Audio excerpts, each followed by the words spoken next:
My name is Nerea Amorós Elorduy. I am an architect and an urbanist. I have been working in East Africa, basically in Rwanda, Uganda, and some work in Kenya for the last 10 years, focused on sustainable construction, early childhood development, and refugees. What's the role of the built environment and refugee assistant? And I have also been teaching and training architects. When I started my research about the relevance of space for the delivery of education, I wanted to just evaluate the work we had done and see whether the child-friendly designs had an impact in the attendance to these centers and the education that children received. I realized that there wasn't enough information on these camps, so I started focusing on long-term refugee camps that have been there for more than 5 years. Some have been there for over 60 years. And the fact is, in 20 years, they would have been there for more than 80 years. So there is not a lot of information on the spaces of these camps, of these settlements. So that's why I started looking at mapping these spaces and how these human settlements affect young children development. When I started the research, my goal was like, okay, let's look at how these centers can improve education for very young children. So in the case of the refugee camps, it's over 50% are children, but these shelters are self-built by the refugees. And then you realize that very young children, most of them do not attend a center. Even the ones who go for 4 hours a day. The rest of the time is spent mostly in the homes and on the streets and common areas.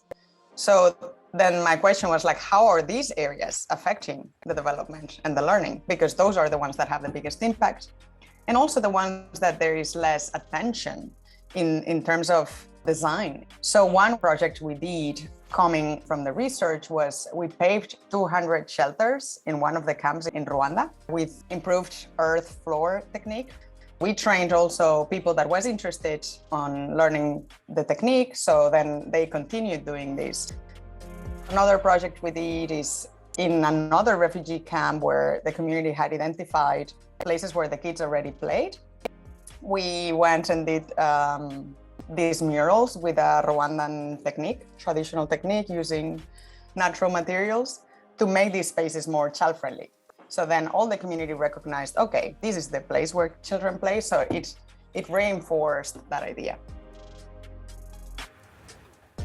The book is published open source. The idea would be that people that is interested and is working on the field on these can have access to it and learn, at least have a discussion or disagree with it, but at least there is a little more information out there on the topic, information that is made together with refugees, with local researchers, with local architects.